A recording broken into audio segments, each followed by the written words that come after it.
some of you out there, you may know, I hold the position of compatibilism. I believe that some things, a lot of things, are predestined and known by God and actually set in place for a certain reason that we cannot change. However, I do believe within the proximity of the human, within human existence and life, that we are given the ability to choose. Alright, so at this point in the video, he's addressing the do we have free will argument from the angle of whether God predestines and controls everything we do.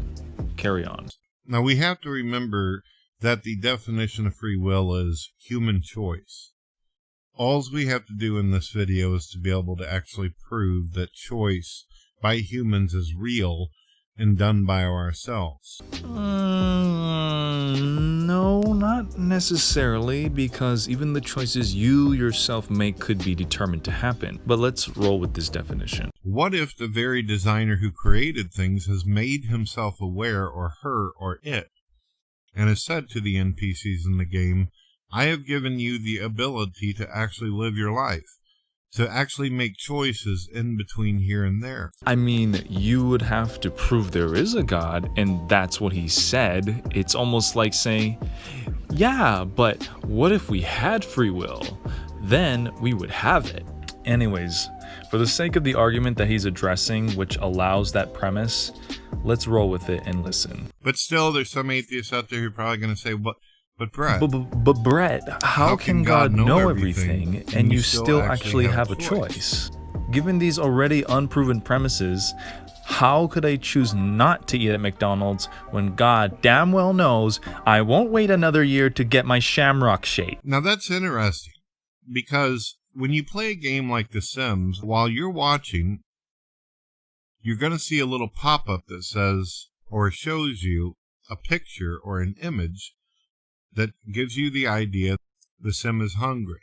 The sim is blah, blah, blah. You know exactly what it is that the sim is going to do.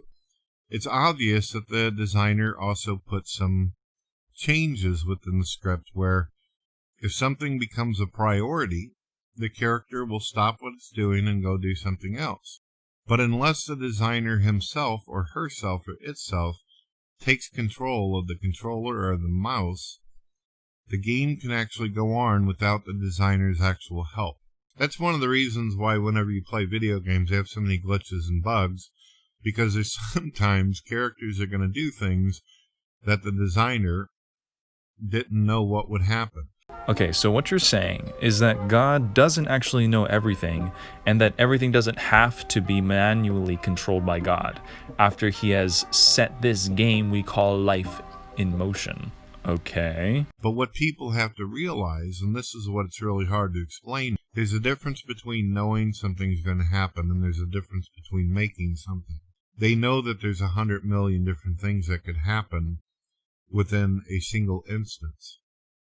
However, because the God has created all the alternate realities of the alternate routes and paths, this gives you the ability to be able to either randomly or by vision, be able to take on any routes that you want. Alright, so far, our free will isn't being inhibited by God knowing absolutely everything, because if he did, we couldn't do something he didn't expect. And our free will is also not being inhibited by God controlling us himself, because he only does that for some things, sometimes. Okay. Now some people have the impression that whenever it says that God knows these things, that it's almost as if you're forced. That if God knows you're going right, then there's no way you're going to turn left. But there's nowhere in the Bible where it actually says that God forces us on our path or route. Wait, huh? No, there's nowhere in the Bible that says God himself puppeteers us down our path, but it does say his understanding is infinite, he knows all things, and his knowledge is perfect. The logic of whatever God knows you will do, you couldn't possibly not do, is bulletproof. So if you want to describe a non-biblical God with limited but higher knowledge, it does lend itself to compatibilism. But that's not the biblical God. That's just an assumption that a lot of atheists as well as some religious people have. But it's obvious there's a choice. There's a choice in everything that you do.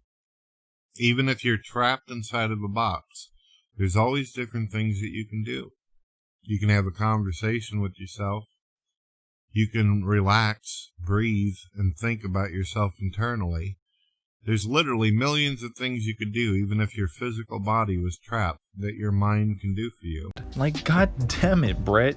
Like, you're talking like you didn't just state the problem with what you're saying. Of course you can choose to do a little dance or make some pancakes or piss in the sink. The problem is if you knew you were going to do those things, then it was inevitable. We could be in a deterministic universe even if God doesn't predict our future or control us. And that's a whole other thing that I'm going to restrain myself from getting into. Hey, and hopefully maybe I'll see you this Friday, yeah?